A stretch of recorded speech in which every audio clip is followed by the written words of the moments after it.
Okay, so through the miracles of time and a rather chilly porch, we now have a nicely firmed up, we're going to call it a buffalo blue cheese log. Because this actually has blue cheese, and then it also has a habanero jack. I think it was a habanero jack is what it was. So you put those two together, you get the blue and you get the heat, so you get the kind of buffalo thing going on. It also has the cream cheese though, so there's not a lot of heat. I didn't add any extra to it because frankly we're in Minnesota. And in Minnesota, you don't want to really add too much heat to things if you're taking it to somebody else's house because you never know what kind of heat level people will like. So I did wrap it in, or roll it in pecans, chopped pecans, and then wrapped that in plastic wrap to try to get it to kind of stay and firm up as a log instead of just being a mush. I'm going to go ahead and unwrap it really quickly so I can taste it. I'm not going to try the second one because I didn't get that wrapped up until just recently, and I want to make sure it sets up as a ball and doesn't end up coming apart. So today I'm just going to try this one. Maybe. Because of course I wrapped it in lots and lots of plastic, so I'm trying to get to the end of it. I'm just using a basic table water cracker is what it actually is called. These, don't worry, it hasn't gone bad. They're cracked black pepper, so there's specks all over it. I need a knife. Okay, here we go. Let's see here. I'm just going to cut off a bit of the end.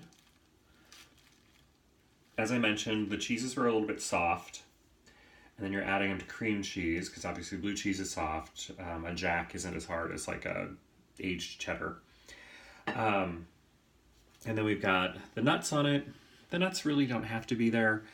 I was just looking for something to make it a little more interesting on the outside. I don't know. You probably saw in the pictures above, for the pepperoni cheese ball, I actually did put some Italian herbs on the outside. Oregano, basil, a little bit of garlic powder. For this, I was just trying to think of something to put on it. Since it is kind of a buffalo chicken thing, I thought about, I could put chicken on the outside. I don't know. What else would you do? So I just went for the traditional, chopped pecans on the outside of a ball. But anyway, here we go.